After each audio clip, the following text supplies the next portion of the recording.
Welcome to Straight from the Muzzle, folks, where we are anything but straight. My name is Space. And I'm Bean. And we welcome you guys to our show, which is going to be an awesome one because we're talking about convention horror stories.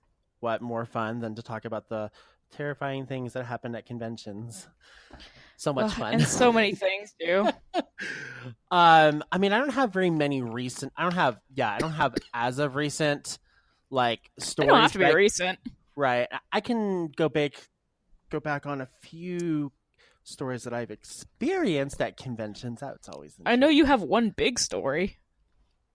Is that the one where I thought I lost my virginity? No. Oh. GasCon. Oh, that's right, GasCon. I didn't technically lose my virginity. There was another time that happened. But it almost happened that night. God. Thank goodness. I guess we'll get into that. Also, by the way, I'm sick, so if my voice sounds weird, or if you hear me coughing a little bit, that's why. And if you hear me like periodically kind of just tune out, it's just because I'm playing with kinetic sand on my end. So it's like I've discovered this. I don't think I actually won it. I think I bought it at a FYE. That's like For Your Entertainment. It's like a fun little thing. But I found it and I'm like, oh, sweet, I'm buying this. And I've been playing with it ever since. It's like the most fun thing ever. You can see why there's hundreds and hundreds of YouTube videos on this stuff. Yeah, it's kind of like slime. Yeah, pretty much. It's really interesting how they make it, though. There's like different ways of doing it, but I think I might want to make my own. So I asked a question on Facebook. Who in the fandom do you guys look up to? And you guys all, a lot of you responded. And so I was just going to read off a few of those here. Chloe Jeffries, also known as Boomstar. Kajani Lion, he's always been my main fursuiting inspiration, as it really does really make people super happy and kids love it. I get hugs and huge smiles. Yeah, I know that person. Yeah, I Kajani Lion, I've seen him, but I haven't actually interacted. He does like the magic of fursuiting videos on YouTube. Oh, okay, okay. Cool. Oh, this is a cool one. So let's see if I can. How big is this post? Oh, it's not too big. So Brianna Ciacelli, don't murder me for not making that name right. They have said Rika /Vixen Dog. Mm-hmm. Do you know who that is? Or Vixen Down? Vixen Dog? Yeah, she's a YouTuber. Because she's not afraid to be herself, and it's refreshing to me to see someone who's not fake within the community and is a genuine person, not some overly bubbly, overly positive, overly fake, cheerful person. She's real with everybody, whether you're a fan or one of her longtime friends. I appreciate her very much, and I am a genuine person myself who is real with people, and I'm never fake, and I never sugarcoat things.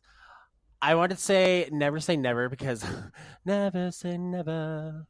Justin Bieber. I hate him. Yeah, never say never. You never know when you're going to pull you some bullshit and you don't even realize it. We all do it, but... Because we all do every now and then. We all do it, yeah. But still, I love their work. I believe, like you said, their YouTube channel. They make some really cool stuff. Yeah, she makes really cute, like... Because her character has, like, I don't want to say, like, an evil twin, but a more, like, dark twin. Like a doppelganger? Turns into... Yeah, but her persona, like, turns into it, but just around Halloween. So around Halloween, her videos, like, change as well, and her fursuit changes. That's cool. It's really cool. And she also does cosplay stuff. She's not just, like, a fursuiter person. She also makes cosplays and all that. Oh, that's cool. Another one here, we've got Kaylee Alvarado. A huge inspiration for me has to be unimaginative, also known as Zillion. I'm not familiar with Zillion. That name's familiar, but I can't... The name's familiar, but I can't put a face to it. Mm-hmm. He's put out amazing how to draw furries tutorials on YouTube. Not only this, but he's quirky, and as far as I can tell, a very kind and positive person. I've joined his Discord as well, and it's a great community. He's a huge art inspiration for young furs and beginning artists, and I admire that. Now that you mentioned the tutorials online, I do know who this is now. I think probably Felix does. I think I've heard him mention it once in a while, but he probably has dealt with them. We'll do a few more here, and then we'll get going with our show because it'll be a fun one. That's random. Nathan Bergman says it's Tuesday here, New Zealand. I don't know what that. I guess that's you look up to your country. Hooray! I don't really know what to go with that. We got Naoshi Imre. I really admire Ace of Hearts Fox's positivity and creativity. Plus, he's so generous to sing for us. We got Eric Stevens. I look up to the volunteers and staffs of conventions. They put in quite a lot of work to ensure that there's thousands of attendees have a place to socialize and be themselves. That's actually a really good one. What is with this? Oh, okay. I get what's going on now. I keep seeing multiple, like all across platforms galore. I keep seeing like this hibiscus rainbow kind of like circle in people's profile pictures. Oh, I was just going to talk about that. Hold on. Because while we were on the topic of furries that people look up to, I wanted to go ahead and bring this up for people who are listening. Recently, the fandom lost somebody really important. His name was Dog Bomb, and he recently passed away from ALS, and he was a really inspirational person in the fandom. And the day that he passed, furries were donating to the ALSA.org. Oh my god. So we hit, I think, over $100,000 and the website crashed. Oh my god. Yeah, so we're gonna put that link in the description of all of our posts for this video. We can make a separate video about him sometime this month.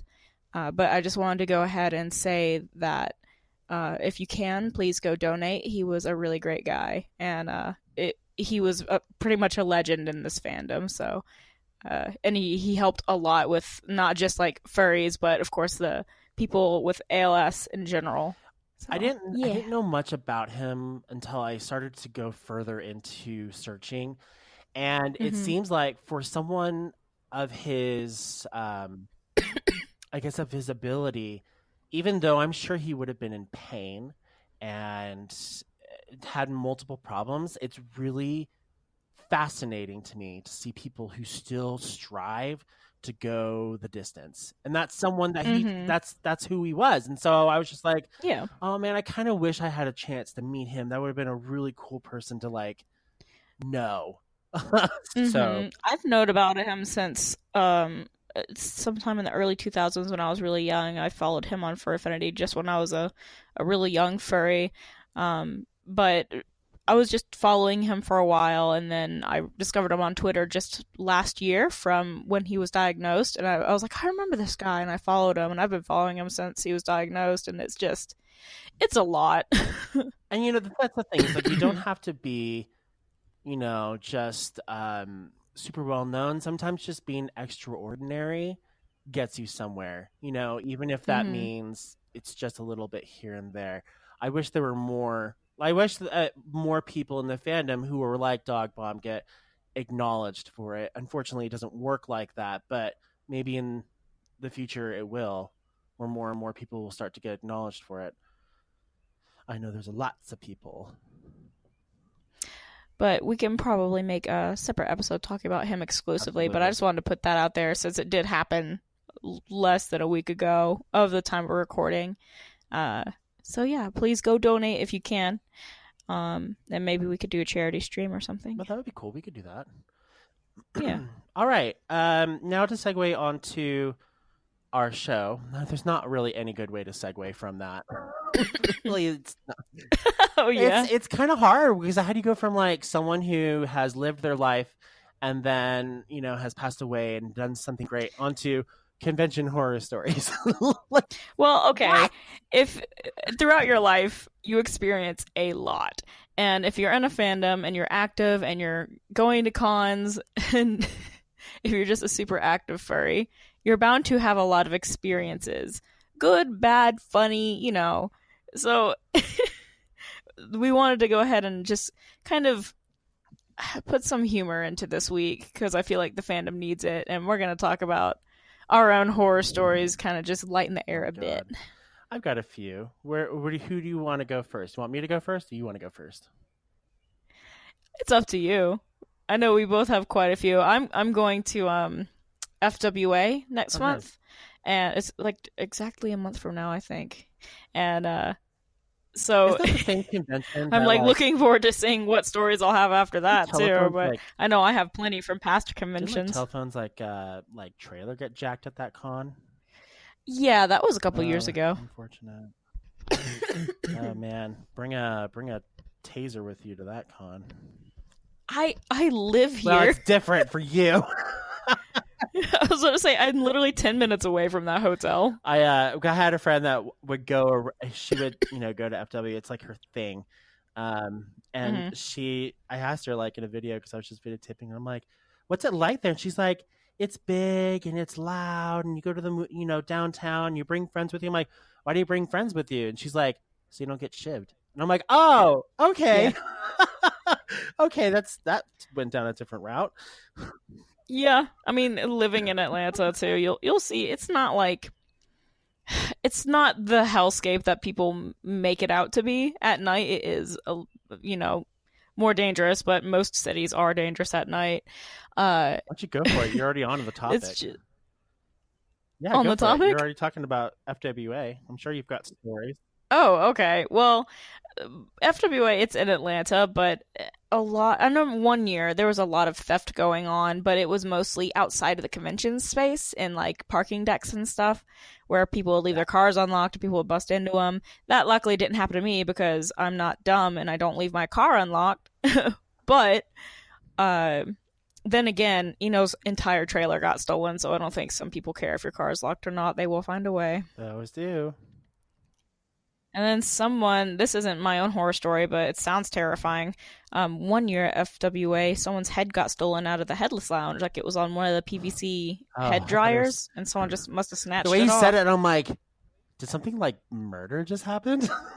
I'm sorry. Someone's head got stolen. What? Someone's head got stolen, yes. Yeah. Gosh. But yeah, that sounds like a nightmare. I don't know if they ever got it back, but like, okay. In that specific instance, that a furry had to have stolen that because only furries are in the headless lounge. Even if you're a normal person going to the convention, they're not in the headless lounge. Okay? Normal people just don't go in there. So another furry had stolen a fursuit head.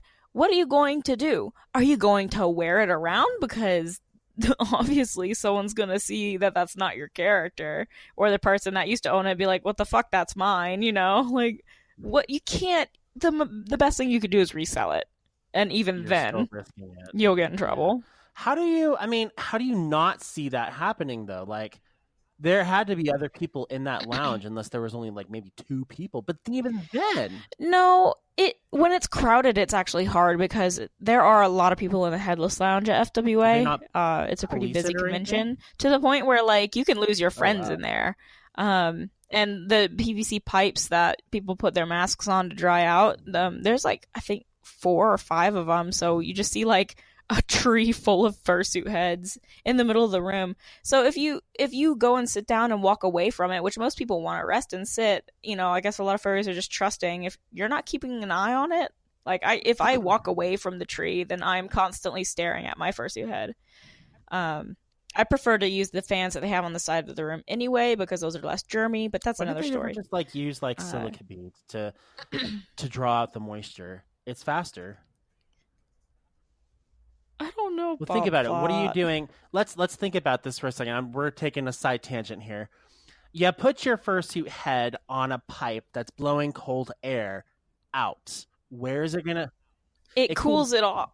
But it cools it off. Go? It doesn't like the air. It goes out of the eyes and the mouth. Where else does it go? It absorbs. Through the foam. It dries out the foam. But it's also going to dry out the stank inside your head, inside that foam. So if anything, it's just a temporary thing. If you think about it, like, okay, we're going to, we're gonna dry people's fursuit heads off with this and cool it down, but now we're gonna permanently damage the inside of them. No one's gonna know. It doesn't permanently damage it. That's Well, not that's how how that it works. works in my mind. No, that's not how it works. Because it's drying it out. If anything, if you leave it wet, then it'll grow mold. So drying it out, like, it may still smell, but when you get done fursuiting and you're back at home, you're supposed to Why don't you wash your throw fursuit like a bag head. of rice in there, And even then, like you do with your phone? because that doesn't disinfect it. You throw your phone in rice and it pulls out the water. Yeah, but that doesn't disinfect it. Oh, that's true. Yeah, and you spray your head down with like fursuit spray, and then you dry it out. I don't have a fursuit head or fursuit, so I don't know how to experience this. I'm sure once I get one, once I have it, then I'll be like, ha, okay, I get why people say things. You will learn. But still, like, no one got their head, they didn't get their head back? I don't know if they got it back or not, but because it was so crowded, if somebody just walks up and takes a fursuit head, everybody's probably just going to assume that it belongs to that person. Weird. Yeah.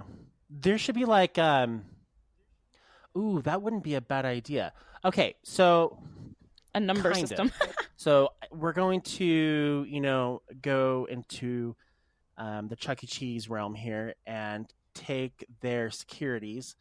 What they do is they mark you with like this ink that goes invisible, basically, unless you have a light. Sometimes there's wristbands, sometimes there's other things, but that wristband has to match the child in order for the child to leave. So if you don't have the right one, someone's calling the police on you. You could do this. You could do the same thing with fursuits. Okay, so it's obvious. So with the fursuit, it'd be very like minute. So in order for the fursuiter to leave with their fursuit, both their fursuit and their head like has to match like the color. So if it's like, for instance, a purple ribbon that says like 2A, then the bottom half also has to say 2A and has to be purple. Try to walk out with that bad boy, we'll know someone's trying to steal it. I feel like that would be more complicated. Maybe it would be more like I don't know if you've been to college or not, but when you go to buy your books at a college bookstore, they don't let you bring your book bag in because people will steal. So you go and you hand them your book bag and they hand you a number. And so maybe it could be like that, where somebody is like handing you a number and the number is per like tree that you're using. Like a glorified coat. So yeah. Anyway. Yes. But that's just more staff members, and FWA is already understaffed. That's how we had an 8-hour line last year. Also because they were stupid and merged the pre-reg and unregistered lines together into one. Right. You were telling me, didn't they try to like enact a different wristband system or something like that? Yeah, they're doing it again this year because they also don't like listening to the people that go to their conventions. Nobody liked those wristbands. They obviously didn't work. And they're doing it again this year. So, fuck us, I guess. We're giving you money and you're not even listening to what we want. They don't care about what you want. They care about the money. That is how a business works. Well, most businesses. Not yours, though. Your businesses. I feel like they care. They don't listen. I remember another year, this was a couple years ago, they canceled the fursuit parade, but they didn't tell anybody until like a week before the convention. So everybody was really pissed off because nobody got like a heads up. And also a lot of like the dealers and stuff that can't leave their tables enjoyed the fursuit parade because they would go through the dealer's room and everybody could see the fursuits. So a lot of people were angry, but it's like they were less angry about the parade being canceled and more angry that FWA staff just didn't tell anybody until the week of. That's just called poor communication. And then they instead of a parade, they did a fursuit mingle. And I'm like, that's what a fucking convention is. What do you mean a fursuit mingle? The entire con space is a fursuit mingle. And they basically just had a designated area, like a floor for all the fursuiters to go to get pictures together. And, if you want to find a specific fursuiter, every fursuit is going to be at the fursuit mingle, so you can go try and find them. But that was a fire hazard. I walked through the fursuit mingle with my fursuit off, and I was disoriented. So it was just a mess. That's what I understand. BLFC's been doing that. So they'll do like their tiny little parade, and then they'll basically jam pack this huge convention space full of fursuiters. But the cool thing is they have about 12 different stages, and those stages are for like to rotate the fursuiters around, so you have a chance to either go and take a picture or to get a picture with them. So they'll be like, all circles to stage 2, everyone rotate to stage in this. So they're constantly moving around, which is actually kind of neat because it keeps the area not stagnant at all. That seems more organized than just being like, okay, all fursuiters go to this floor at this time. So I guess that could start off our episode with the horror stories. This is last year at FWA. Guess what? The line was 8 hours long. They had to actually get staff members towards the nighttime when the registration line was starting to close. They had staff members going like an hour before it closed to tell the people at a certain point in line to just get out of line because they're not going to get to you in time. You might as well leave. And they were like, we're going to be closing because the reg line closes like let's say at 6. So if the line is super duper long, as soon as 6 o'clock hits, they can only get so many people before it closes. So they determined how many people they were going to take, and then they told everybody else to stop staying in line. But they also didn't make people have to have badges to get into the rave or any of the rooms or whatever to make up for the fact that most people didn't have their badge yet. So that was a way that they compromised, which I at least appreciated that. But, having a line that's 8 hours long, that's really unacceptable, especially for people with, medical issues. Disneyland lines aren't even that long. I myself, no. And like Anthrocon, and I've been to anime conventions that are way bigger than FWA that only have like 2 staff members doing tickets. And at most, it's like 2 hours long of a line. So that was ludicrous. Casey and I, we just looked at the line and we were like, this crap. We didn't even get my friends stayed in that line. I was like, I'm a type 1 diabetic. If I'm like, I can fursuit for a good 5 hours and be fine, but that's because I'm moving around and I can take breaks when I want. But if I'm just standing still in a line and I can't get out to use the bathroom, I can't get out to get water, I'm sure the furries around me would let me leave the line if I had to and come back. Because furries are nice. But let's just theoretically say this is not the normal thing. Like, you can't have people standing in a line like that for so long. So hopefully they have their shit together this year because that was ridiculous. Wow. No, there's no... I mean, they had bathrooms with water fountains, so I'm sure if you were, like, dehydrating, then... you could walk over to the water fountain if you just told the people in front of you and behind you, like, hey, I really need some water. I'll be right back. Can you save my space in line? How do you not have a backup system for something like this? But where is your plan B? They didn't. I don't know why. So Friday is when I got my ticket because Thursday night I was just like, I'm not doing that. I'm sorry. I'm not going to wait in line that long. My friends duked it out. I don't know how they survived, but they did it. The next morning, Casey and I went an hour before the reg line opened, and people were already prepared. There were people even a couple hours before that in the morning. So, because they didn't want to stand in line like the other day, so everybody was getting up real early to go get their ticket. And we weren't too far back, but the line was a lot better the second day. I don't know. I think they separated the pre-reg and the normal reg, which helped. And they must have gotten some volunteers like a credit to help as well. Something. Because they wasted your first day. They wasted a full 8 hours. Yeah, the entire first day of the convention was wasted for a lot of people. And so the second day, we were in line for maybe 2 hours, which is still long, but that's not nearly as terrible as 8 hours. And a couple days ago, Midwest Fur Fest, their Twitter account pissed off some people because they made a post that was like, lines are inevitable at any convention. What are some of your favorite memories made while waiting in line?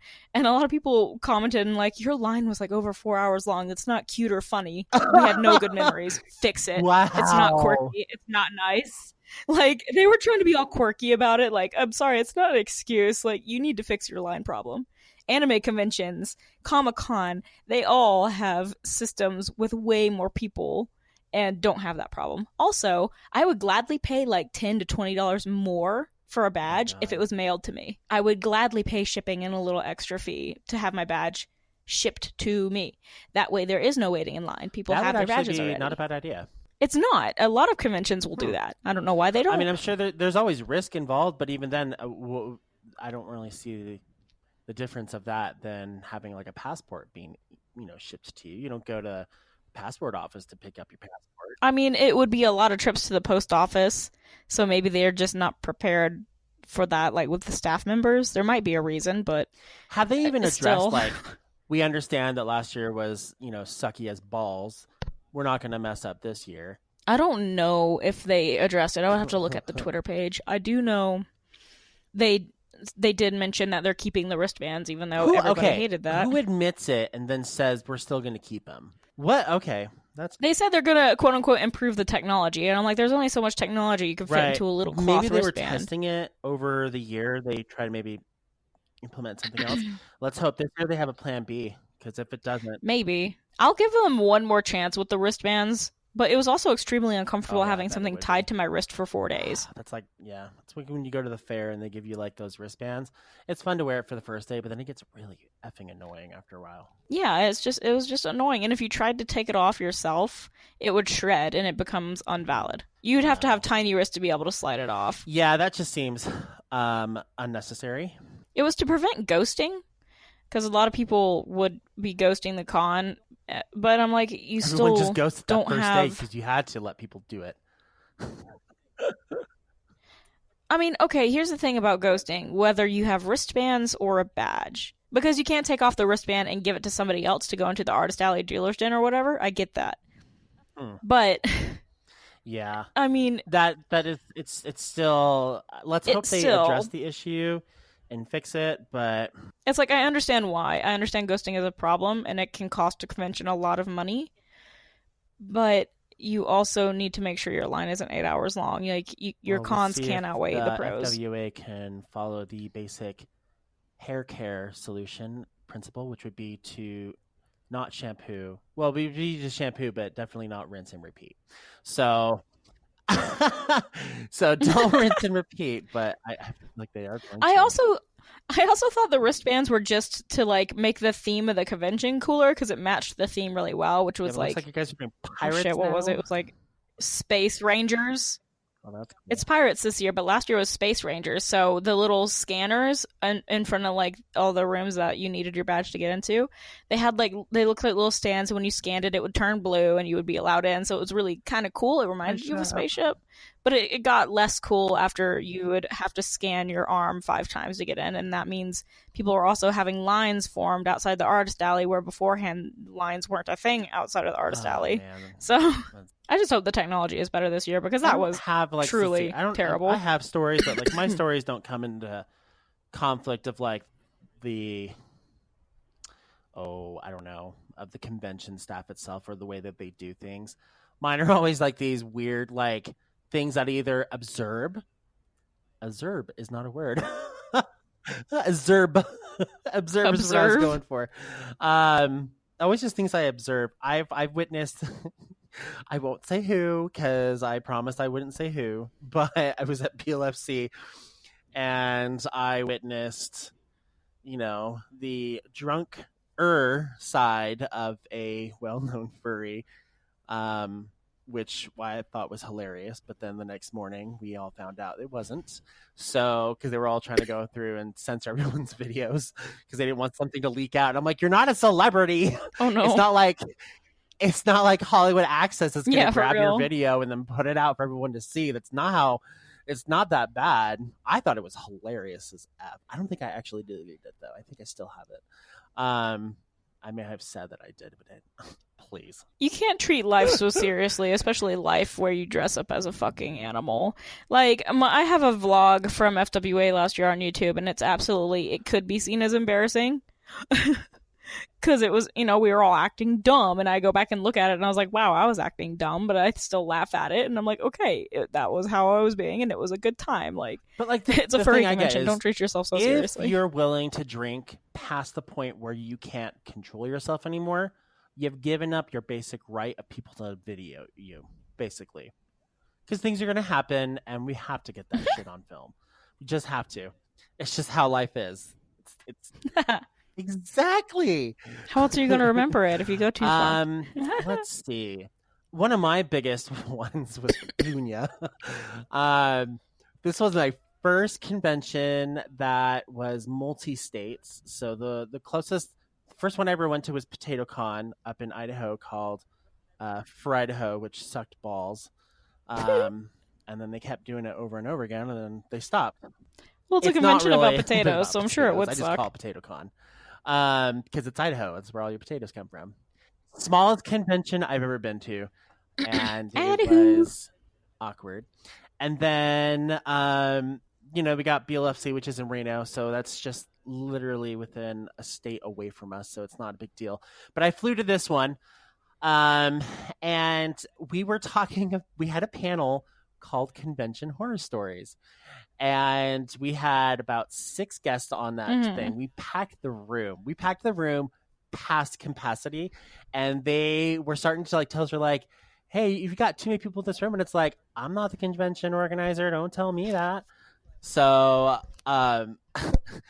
so we have this, we all share our stories, and then no joke, within, I want to say, 2 to 3 hours, there's an actual emergency at the hotel where I guess a chlorine jar was thrown down a stairwell, and it wreaked havoc. Yeah, the stairwell. Everywhere. And so the hotel basically shut down to the convention.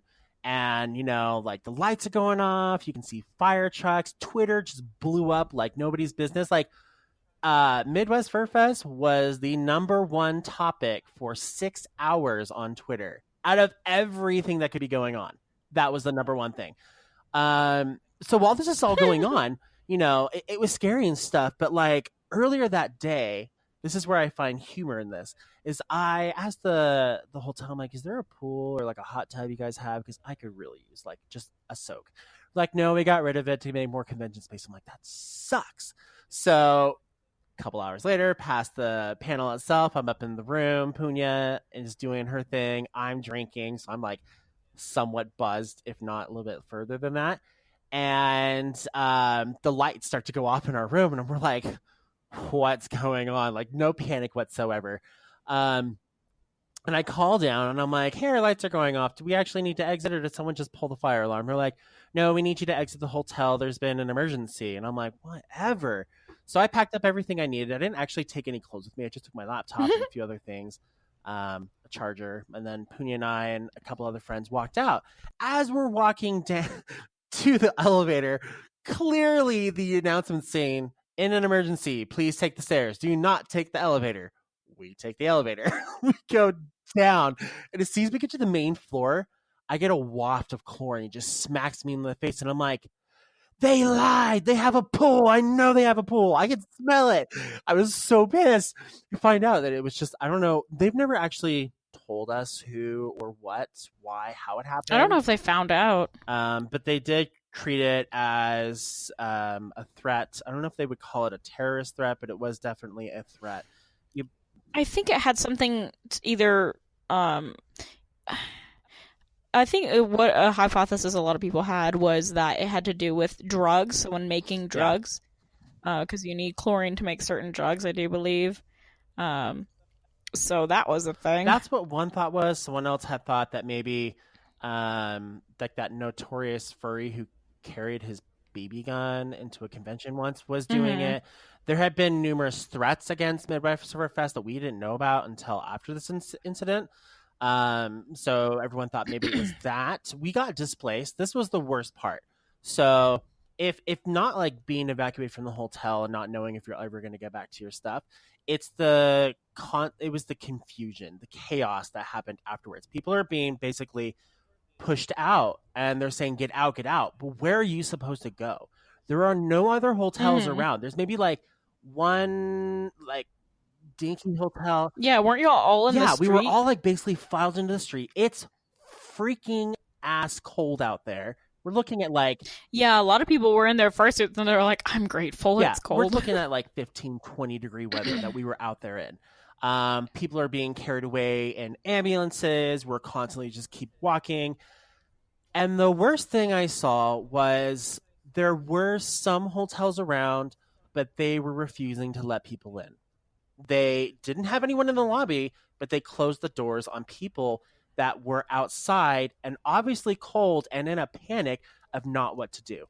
Like It That's was ridiculous. awful, and I'm like, "Oh my god, can you just imagine if this was a bomb or if this was like, something worse? Like, why aren't you letting us in?" We got into a friend of Punya's room. It's actually her fiance's room that we went into.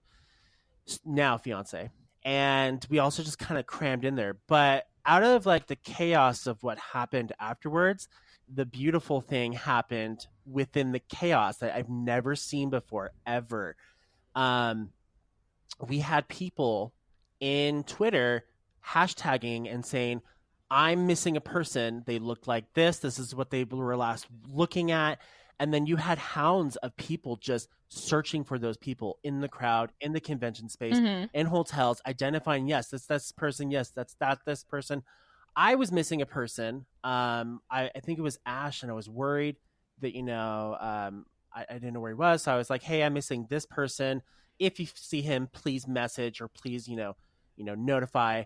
We found him eventually, but it was that system. It was this random Mm-hmm. system that people just kind of started to do instantaneously, and that was really cool. That was fascinating. Yeah, there was a lot like with the scariness of that. It did show exactly how like furries Band do, together. I guess, care Exactly. for each other, in a way that other fandoms don't. And it was that I do remember reading about that where people were helping others find who they were looking for.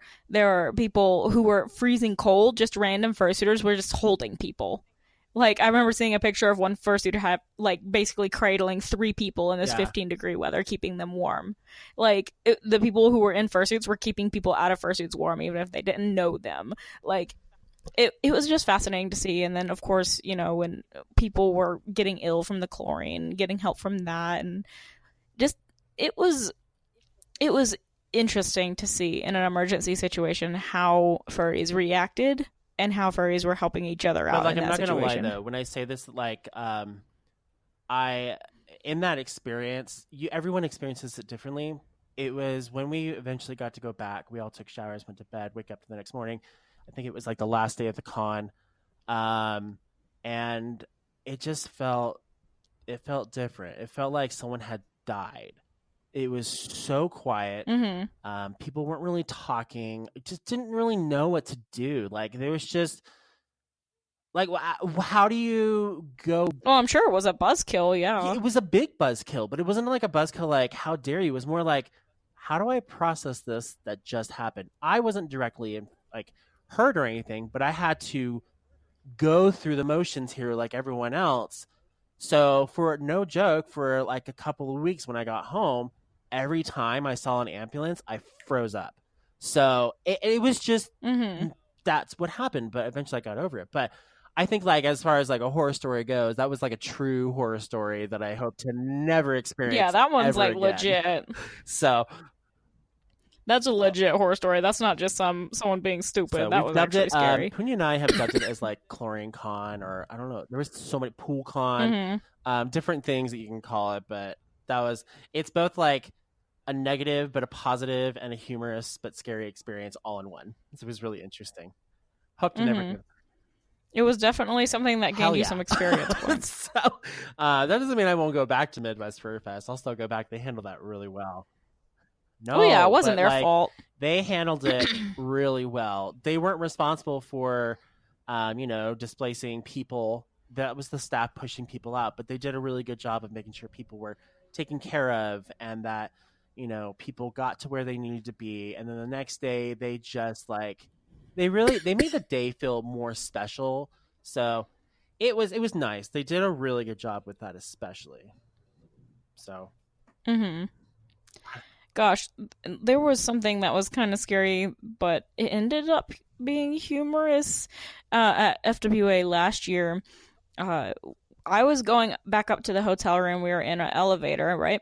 And I was with, I think, two other friends and my fiance. So we were in the elevator going up to our room. None of us were in fursuit or anything. We were just coming back from, I think, the dealer's den.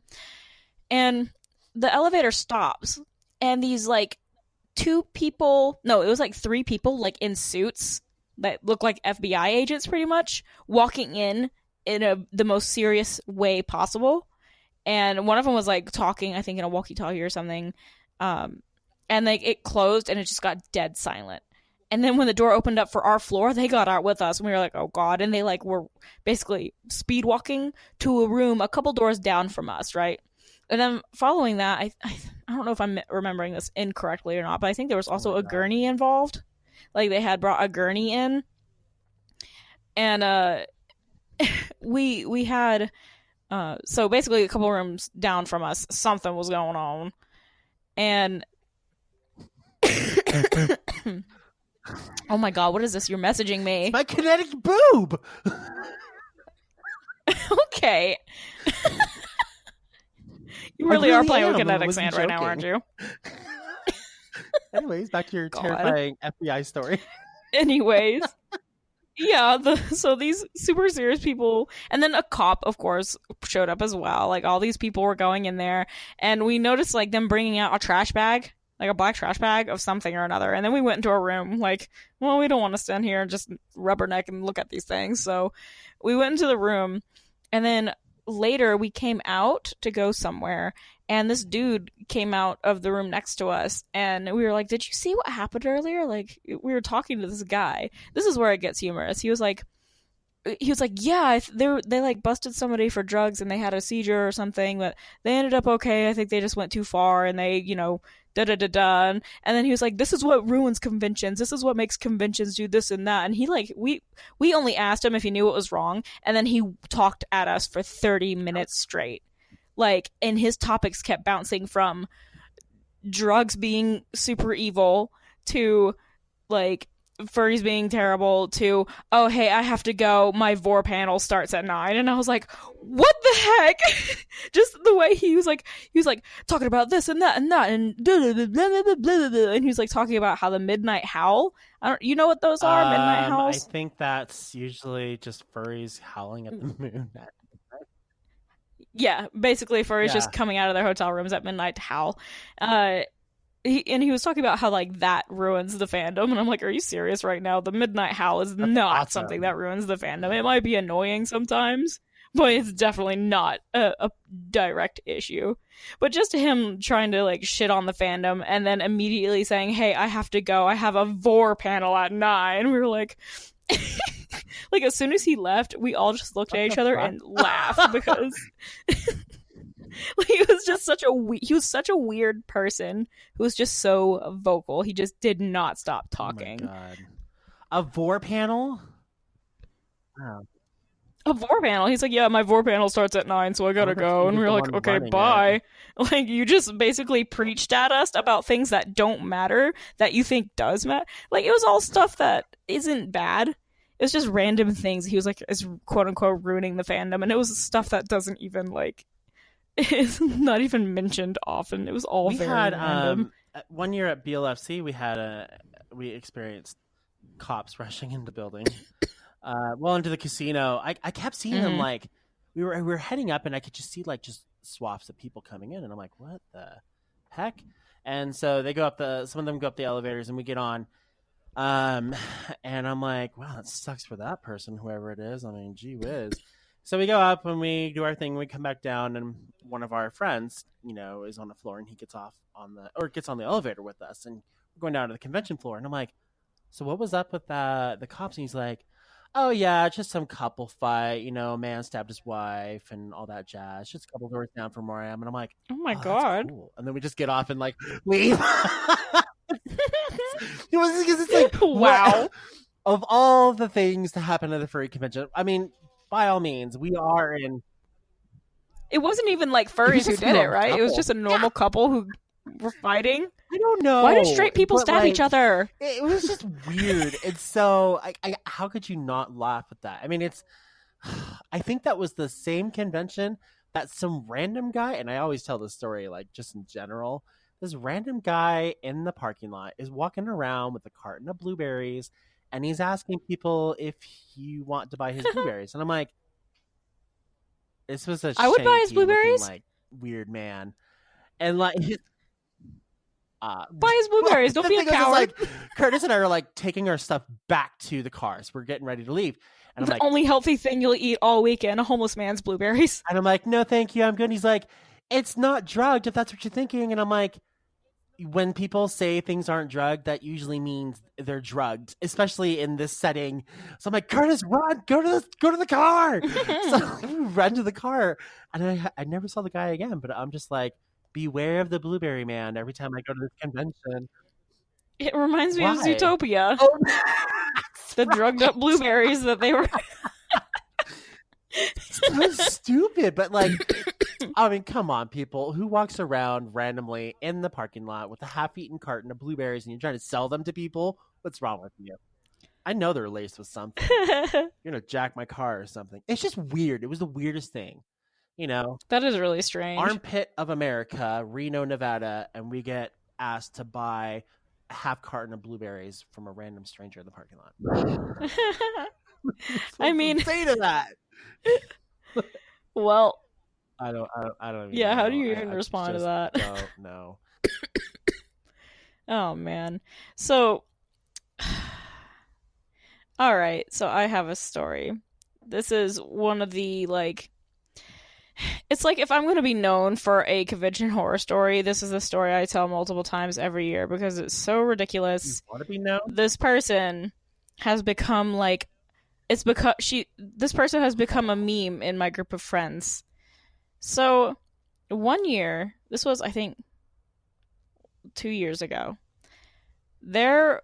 I was taking character badge pre-orders to deliver FWA, $15 badges. If you're going to FWA, delivery is free. And somebody had commissioned me for a badge. Their persona was a platypus, which I was like, oh, that's cool. And I enjoyed drawing it, and I had it with me at the convention. And they were messaging me on Twitter I told them, I was like, hey, I'll be in the artist alley from these times to this time on these days, so come and pick up your badge then. They never came to my artist alley table to pick up their badge. So they had messaged me and they're like, can I just come pick it up from you in your room or something since I couldn't find you at the artist alley? And I was like, I guess that's fine. Yeah, I'm just going to come up here and take it, right? No, that was a mistake. Don't let people go up to your hotel room to pick up art. If you're going to do that, just do it somewhere else. Yeah, and bring people with you. So this girl comes up, knocks on the door. I open it. Some of my friends are getting ready to go to the con floor. My fiance had her fursuit on. We were literally about to go somewhere. And so she comes up, and I thought it would be an in and out thing. I didn't even want her to come in. I was just going to hand her badge and be like, okay, bye, and close the door. I hand her badge. She likes it. It was fine. She was kind of the way she talked, it was kind of like a squeaky, cringy kind of voice. It seemed like she was putting on a voice, like a fake voice. I didn't know if that's just how she talked or if she was putting on a voice. She was like, can I come in for a second? And before I could even give her a response, she weird. Wormed past me and came into our room. So this girl comes in. She has a stuffed animal with her, and she starts talking through the stuffed animal. Hi, nice to meet you. My name is Anna. And we were all standing there okay, who's this person? And I was just I guess this is a thing now. So I was like, this is the person that's picking up our badge. And I told her, I was like, yeah, we're about to go out to the con floor. And she goes, okay, well, I'm just going to hang here. And And I was just like, who said you could do this? And she was just being really annoying and weird and clingy. She started telling us her life story. She was like, this is my first time coming to a convention without my parents, and she's like, they keep me in a cage all the time, and it's just so no. And she was going on and on and on about how she hates her parents. And then I asked her how old she was, and she said 23. And I told her, aren't you a little too old for that? And she was like, that's what I think, but and she just kept going on and occasionally still talking through the stuffed animal like a freak. So that was a thing. Then she turns her head. This is going to get not safe for work for a second. She turns her head and sees that we have 4 Bad Dragon dildos sitting on the ledge of the window from smallest to largest, because we all had bought some and we thought it'd be funny to just put them up there. I don't know. It was just funny to have them there. And I didn't expect strangers to come in my room to see some dicks in the window. So, And she looks at them and she goes, oh, are those for display only? And then someone in the room goes, nope, we use them. And she was like, what? Oh. She was just And so, like, it was supposed to be, like, a funny thing, I guess. But because she had saw those and she wants to try and fit into our little group, like, anytime somebody said something that went against what she said, she would correct herself just to match the opinion of the other person. You know what I'm talking about when people do that? Like, you could be like, yeah, someone could be like, I hate Cocoa Puffs, to be like, well, I like Cocoa Puffs. So then someone will say, well, Cocoa Puffs aren't that bad. It's like, shut the fuck up. You just said you hate them. So she was basically, she saw that we had Bad Dragon dildos and we made a joke about them. So this triggered something in her brain to start being extremely not safe for work. Like, just talking about some nasty, weird, not even normal things, just weird things. And it was making us super uncomfortable. Like, she was talking about things that she found, like, sexually attractive, and we were just like, who is this person? We don't even know your name. Why are you here? And as this is happening, we're, like, slowly leaving the room, like, trying to, you know, be like, okay, we're leaving now. And she followed us out and followed us to the elevators. And we have said goodbye to her about 5 times at this point, obviously trying to tell her, hey, go away, but in a nice way, you know? But as we go into the hallway where other people are, she starts talking about even weirder not safe work shit out loud.